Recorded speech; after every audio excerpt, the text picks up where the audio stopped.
Happy day. Last 2 டேஸாக நம்மளால் video போட முடியல, ஏன்னா சிஸ்டம் கரெக்ட் ஆகிட்டு இன்னிலேருந்து நம்ம வீடியோ தொடர்ந்து ரிலீஸ் ஆகும். இன்றைக்கி எதை பற்றி பார்க்க போகிறோன்னா, பட்ஜெட் செஷனில் என்ன எதிர்பார்ப்புகள் இருக்குது அதை தான் பார்க்க போகிறோம். ஃபஸ்ட்டு, அரசாங்கம் தற்சார்பு இந்தியா, அதாவது ஆத்ம நிர்பார் பாரத் திட்டத்துக்கு கீழே ஒவ்வொரு ஆண்டும் பாதுகாப்புத்துறையில் நிதியை ஒதுக்கீடு பண்ணுறாங்க. இந்த 8-10% உயர்வுன்றது ஒரு சீரான வளர்ச்சியாக தான் இருக்குது. இது புதிய ஆயுதங்கள் மற்றும் தொழில்நுட்பங்களை வாங்குறதுக்கு, அதாவது கேபிட்டல் எக்ஸ்பெண்டிச்சர் நிதிக்காக அதிகம் பார்க்கப்படுகிறது. இதில் என்ன பார்க்கணுன்னா, பட்ஜெட்டில் ஒரு வேளை நிதி ஒதுக்குனா அது மட்டும் போதாது. அந்த வேலையை, ப்ராஜெக்ட்ஸை எவ்வளோ வேகமாக ஸ்டார்ட் பண்ணுறாங்க, எவ்வளோ வேகமாக முடிக்கிறாங்க, அவங்களுக்கு ஆர்டர்ஸ் இன்னும் இன்க்ரீஸ் ஆகிக்கிட்டே இருக்கா, டயத்துக்குள்ளே முடித்தாங்கன்னா அவங்களோட Q1, Q2, Q3 அதுக்குள்ளெல்லாம் அவங்களோட ப்ராஃபிட் ரெவன்யூ இன்க்ரீஸ் ஆகுமா. ஸோ இது எல்லாமே நம்ம வாட்ச் பண்ணணும். ஸோ ஆர்டர்ஸை மட்டும் நம்ம வாட்ச் பண்ணிவிட்டு வாங்க முடியாது, ஏன்னா எல்லா ஸ்டாக்ஸும் இப்போ ப்ரைஸ் ரொம்ப பீக்கில் தான் இருக்குது. ஸோ இது எல்லாமே நம்ம வாட்ச் பண்ணணும். ஸோ இதில் என்னென்ன கம்பெனி மெயினாக இப்போ ஃபோக்கஸ் பண்ணணும் அப்படின்னா, ஃபஸ்ட்டு ஹிந்துஸ்தான் ஏரோநாட்டிக்ஸ் லிமிடெட். ஏன்னா இவங்க தான் ஃபைட்டர் ஜெட் இன்ஜின்ஸ் மேனுஃபேக்சர் பண்ணுறதுல முதலிடத்தில் இருக்காங்க. அடுத்தது ரெண்டாவதாக BEL, ஏன்னா ரேடார் மற்றும் மின்னணு போர்க்கருவிகள் இவங்க கிட்ட தான் நிறைய மேனுஃபேக்சர் பண்ணுறாங்க.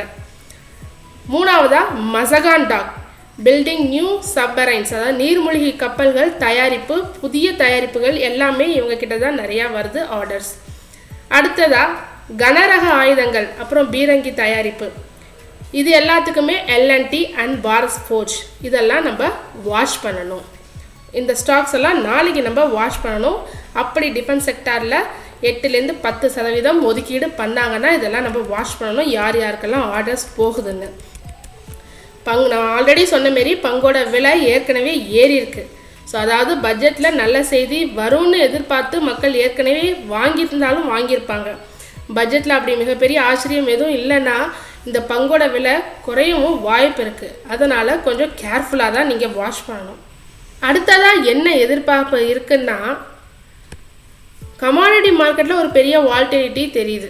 கோல்டு, சில்வர், அதுக்கப்புறம் க்ரூட் ஆயில், இதோட விலை நாளைக்கு மாறப்போகுதுன்னு தான் சொல்லணும். முதல்ல தங்கம் பார்க்கலாம். தங்கம் லாஸ்ட் 24 ஹவர்ஸில் 22%, அதாவது 22% சரிஞ்சிருக்கு. சில்வர் ஆல்மோஸ்ட் 44% டவுன் ஆயிருக்கு.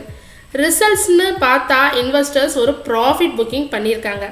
அது மட்டும் இல்லாமல் US ஃபெட் ரேட்டில் எந்த மாற்றமும் இல்லை. பட்ஜெட் எக்ஸ்பெக்டேஷன் தான் ஒரு முக்கிய காரணமாக இப்போ இருக்குது. கோல்டில் இப்போ 3% GST இருக்குது, 6% இம்போர்ட் டியூட்டி இருக்குது. எக்ஸ்பர்ட் என்ன சொல்கிறாங்கன்னா, இந்த 6% இம்போர்ட் டியூட்டி இருக்குல்ல, அது 4ஆக குறைக்க வாய்ப்பு இருக்குன்னு சொல்லியிருக்காங்க. அப்படி குறைச்சாங்கன்னா கோல்டு ப்ரைஸஸ் எல்லாம் ட்ராப் ஆகும். பெர் 10 கிலோகிராமுக்கு 3000 rupees வரைக்கும் ட்ராப் ஆகும்னு சொல்லியிருக்காங்க. சில்வரும் கிலோகிராமுக்கு 6000 ரூபாய் வரை குறைய வாய்ப்பு இருக்குன்னு சொல்லியிருக்காங்க. இது ஒரு நல்ல நியூஸாக இருக்கலாம். Next crude oil and natural gas, இதெல்லாம் இன்னும் GST வரம்புக்குள்ளே வரல. ஸோ இதுக்கு எக்ஸைஸ் டியூட்டி ஏதாவது வந்தால் எவ்ரி பெட்ரோல் அண்ட் டீசல் விலையில் தாக்கம் இருக்கும். அதே போல் காப்பர் அண்ட் அலுமினியம் ப்ரைஸஸும் டபுள் டிஜிட்ஸில் குறைஞ்சிருக்கு. இது ஒரு மேனுஃபேக்சரிங் செக்டாருக்கு ஒரு பிக் சிக்னலாக இருக்கலாம். ஆனால் ஒன்று கவனிங்க, நிறைய அனலிஸ்ட்டு இந்த நியூஸ் எல்லாம் ஆல்ரெடி தெரிஞ்சது தான் அப்படின்ற மாரி சொல்லியிருக்காங்க. அதாவது பட்ஜெட்டில் பெரிய ஆச்சரியம் இல்லைன்னா விலைகள் திரும்பவும் ஏற வாய்ப்பு இருக்குது. So global factors like geopolitics, US dollar strength, இது எல்லாமே ரொம்ப முக்கியம்னு சொல்லியிருக்காங்க. நீங்கள் நாளைக்கு கோல்டு வாங்க போகிறீங்களா, இல்லை சில்வரில் இன்வெஸ்ட்மெண்ட் பண்ணுறதுக்காக காத்துக்கிட்டு இருக்கீங்களா? Tell me in comments. அடுத்ததாக ரயில்வே செக்டார். இதில் ஸ்பீட் அண்ட் சேஃப்டிக்கு தான் இப்போ டாப் ப்ரியாரிட்டி. அப்படின்னா நல்லா தூங்குற வசதி கொண்ட வந்தே பாரத் ஸ்லீப்பர் ரயில், அதுக்கப்புறம் விபத்துகளை தடுக்கிற கவாஷ் தொழில்நுட்பம், இதுக்கு நிதி அதிகமாக ஒதுக்கப்படும்னு எதிர்பார்க்கப்படுது. அதுக்கப்புறமா ஆட்டோ அண்ட் EV செக்டாரில் இந்தியா தான் இப்போது உலகத்திலே 3வது பெரிய ஆட்டோமொபைல் மார்க்கெட்டில் இருக்குது. PM EV டிரைவ், இந்த திட்டத்துக்கு மூலமாக மின்சார வாகனங்களுக்கு தேவையான சார்ஜிங் ஸ்டேஷன் அதிகரிக்கப்படும்னு எதிர்பார்க்கப்படுது. இப்போ ஈவிக்கு 5% ஜிஎஸ்டி இருந்தாலும் சார்ஜிங் அப்புறம் பேட்டரி ஸ்டேஷனுக்கு இருக்கும் 18% வரியை குறைக்க பேச்சுவார்த்தை நடந்துக்கிட்டு இருக்கு. அது என்னன்னு பட்ஜெட்டில் தெரியும். அடுத்ததாக real estate. So real estate துறையில் அஃபோர்டபுள் ஹவுசிங் மலிவு விலை வீடுக்கான விலை வரம்பை இன்க்ரீஸ் பண்ண போகிறதா சொல்லியிருக்காங்க. 45 lakhsலேருந்து 75 lakhs உயர்த்த கோரிக்கை விடுக்கப்பட்டிருக்கு.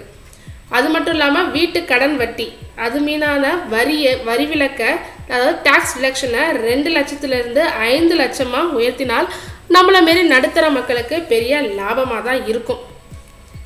ஸோ இதில் எந்தெந்த ஸ்டாக்ஸ் எல்லாம் வாட்ச் பண்ணணும்னு பார்க்கலாம். ஃபஸ்ட்டு ரயில்வே செக்டாரில் RVNL, அதுக்கப்புறம் இர்கான். ஏன்னா புதிய ரயில் பாதைகள் அமைக்கிறது, எலக்ட்ரிஃபிகேஷன் பண்ணுறதுல இவங்க தான் ஃபர்ஸ்ட் பிளேஸில் இருக்காங்க. ரெண்டாவதாக ஜூபிட்டர் வேகன்ஸ், புதிய பெட்டிகள் உருவாக்குறதுல அதிக ஆர்டர்கள் கிடைக்க, பட்ஜெட் மூலமாக கிடைக்க வாய்ப்பு இருக்கிறதா பார்க்கப்படுது. அடுத்தது ஆட்டோ அண்ட் EV செக்டாரில் போனோன்னா டாடா மோட்டார்ஸ், ஏன்னா மின்சார கார் சந்தையில் இவங்க தான் முதன்மையாக இருக்காங்க. ரெண்டாவதாக TVS and then Bajaj auto. இந்த நிறுவனங்கள் தங்களோட எலக்ட்ரிக் ஸ்கூட்டர் விற்பனையில் அதிகரிக்க பட்ஜெட்டில் ஏதாவது எதிர்பார்ப்பு இருக்குது, பேட்டரி வரி குறைப்பு போல் எதிர்பார்ப்பு இருக்கிறதா சொல்லியிருக்காங்க. மூணாவதாக ரியல் எஸ்டேட்டில் அதில் கோத்ரேஜ் ப்ராப்பர்ட்டிஸ், ஏன்னா மலிவு விலை வீடுகள் அஃபோர்டபுள் ஹவுசிங் வீடுக்கான திட்டங்கள் அதிக முதலீடு செஞ்சுருக்காங்க இவங்க தான். ஸோ அதனால் கோத்ரேஜ் ப்ராப்பர்ட்டிஸை நம்ம வாட்ச் பண்ணணும். அதுக்கப்புறம் ப்ரெஸ்டீஜ் எஸ்டேட்ஸ், ஏன்னா வீட்டு கடன் வட்டி மீதான வரி சலுகை இவங்களுக்கு சாதகமாக இருக்கும்னு எதிர்பார்க்கப்படுது. அடுத்ததாக FIIs, ஃபாரின் இன்ஸ்டிடியூஷனல் இன்வெஸ்டர்ஸ். இது வரைக்கும் நம்ம மார்க்கெட்டில் போன வருஷம் வரைக்கும் எவ்வளோ விற்று தள்ளியிருக்காங்க தெரியுமா? 1.04 lakh crore யூனிட் செல் பண்ணியிருக்காங்க. ஸோ அதை யார் வாங்கி தாங்கி பிடிச்சிருக்காங்கன்னா நம்ம DIs தான், domestic institutional investors. Mutual fund, SIP அப்படின்னு மாறி மாறி போட்டு நம்ம மார்க்கெட்டை அவங்க தான் தாங்கி பிடிச்சிட்டு இருக்காங்க. இப்போது DIஸோட ஹோல்டிங் இன் இந்தியன் மார்க்கெட்டில் பார்த்தீங்கன்னா மோர் தென் 19% இன்க்ரீஸ் ஆகிருக்கு. FIIs ஒன்லி 18.5% தான் வச்சுருக்காங்க. FIIஸில் என்ன மாற்றம் கொண்டு வரலாம் டேக்ஸில் பொறுத்த வரைக்கும் அதை பார்க்கலாம். LTCG டேக்ஸ் ரோல்பேக், அதாவது long term capital gains tax. இது இப்போ FIIஸ்க்கு 12.5% இருக்குது. அது திரும்பவும் 10% குறைச்சாங்கன்னா FIIs உள்ளார வர வாய்ப்பு இருக்குது. லாஸ்ட் பட்ஜெட்டில் தான் இது 12.5% இன்க்ரீஸ் பண்ணாங்க 10லேருந்து. இப்போ திரும்பவும் பின்னாடி கொண்டு வந்தாங்கன்னா 10. FIIஸ்க்கு இது ஒரு பாசிட்டிவ் தான், நம்ம மார்க்கெட்டும் ஏற வாய்ப்பு இருக்குது. And then STT transaction cost. இந்தியாவில் தான் பங்கு வாங்கும் போதும் விற்கும் போதும் STT பரிவர்த்தனை ரொம்ப அதிகமாக இருக்குது மற்ற நாட்டை கம்பேர் பண்ணுறப்ப. இந்த வரி குறைஞ்சிச்சுன்னா ட்ரேடிங் காஸ்ட்டும் குறையும். FIIஸ்க்கு இது ஒரு பெரிய லாபமாக தான் அமையும். அடுத்தது கிஃப்ட் சிட்டி. வெளிநாடுகள், அதாவது சிங்கப்பூர், மொரிஷியஸில் இருக்கும் முதலீட்டு நிதியை இந்தியாவுக்கு கொண்டு வர அரசு சலுகைகள் வழங்கும்னு எதிர்பார்க்கப்படுது. குறிப்பாக டேக்ஸ் நியூட்ரல் ரீலொகேஷன், வரி இல்லாமல் இடமாற்றம் செய்யும் வசதி. அது ஏப்ரல் 2026 தான் இன்னும் எளிதாக்கப்படலான்னு எதிர்பார்க்கப்படுது. இதை பற்றியும் நாளைக்கு பார்க்கணும். அடுத்தது டேக்ஸ் ஸ்டேபிள் டேக்ஸ் ட்ரீட்டிஸ், அதாவது வரி ஒப்பந்தங்கள். வரி விதிப்பில் எவ்வளவு தெளிவு கிடைக்கணும்னு எதிர்பார்க்குறாங்க தெரியுமா FIIs? டிவிடெண்ட் மீதான வரி சுலபமாக்கணும்னு. நீண்டகால முதலீடுகள், அதாவது லாங் டேர்ம் ஃபண்ட்ஸ் இந்தியாவுக்கு அப்போ தான் நிறையா வரும். ஸோ டிவிடெண்ட் மீதான வரியை சுலபமாக்கினால் FIIஸ்க்கு ஒரு நல்லது தான், மார்க்கெட்டும் ஏற வாய்ப்பு இருக்குது. அடுத்ததாக இன்கம் டேக்ஸ் எக்ஸ்பெக்டேஷன். என்னென்ன எக்ஸ்பெக்ட் பண்ணுறாங்க? இப்போதைய நிலவரப்படி 12 லட்சம் வரை சம்பாதிக்கிறவங்களுக்கு வரி கிடையாது. அப்புறம் ஸ்டாண்டர்ட் டிடக்ஷனோட சேர்த்து 12.75 வரைக்கும் வரி கிடையாது. ஸ்டாண்டர்ட் டிடக்ஷன்றது 75,000, அதை இப்போ 1 லட்சம் வரைக்கும் இன்க்ரீஸ் பண்ண வாய்ப்பு இருக்கிறதா கருதப்படுது. அப்படி இன்க்ரீஸ் பண்ணாங்கன்னா 13.25 lakhs வரைக்கும் எந்த வரியும் நம்ம கட்ட தேவையே இல்லை. அதுக்கப்புறம் 12 to 20 lakhs ஸ்லாப், இதில் ஏதாவது மாற்றம் கொண்டு வந்தால் நல்லாயிருக்கும். 12 லட்சத்தை தாண்டின உடனேயே வரி விகிதம் வேகமாக ஏறுது. இந்த 12 to 20 லட்சம் வருமானம் உள்ளவர்களுக்கு வரியை கொஞ்சம் குறைச்சாங்கன்னா நடுத்தர வர்த்தகத்துக்கு நிம்மதியாக இருக்கும். ஸோ இதில் ஏதாவது மாற்றம் வரும்னு எதிர்பார்க்கப்படுது. அப்புறம் ஹோம் லோன் அண்ட் 80D, அதாவது வீட்டுக்கடன் வட்டி 24B, அதுக்கப்புறம் மருத்துவ காப்பீடு 80D. இவங்களுக்கு வரி விலக்கு கொடுக்க வேண்டும்னு மக்கள் நீண்ட நாள் கோரிக்கை வச்சுக்கிட்டே இருக்காங்க. ஸோ இதை பற்றி பட்ஜெட்டில் எதிர்பார்ப்புகள் நிறையா இருக்குது. அதுக்கப்புறம் energy sector and aviation sector இதை பற்றி ஆல்ரெடி நம்ம பார்த்துட்டோம். பார்க்காதவங்க லாஸ்ட் 2 வீடியோஸை போய் செக் பண்ணிங்கன்னா தெரிஞ்சுக்கலாம். தொடர்ந்து இதுமாரி யூஸ்ஃபுல்லான அப்டேட்ஸ் வேணும்னா மறக்காமல் நம்ம சேனலை சப்ஸ்கிரைப் பண்ணுங்கள், பெல் ஐக்கான் கிளிக் பண்ணுங்கள், லைக் அண்ட் ஷேர் பண்ணுங்கள். தேங்க்யூ.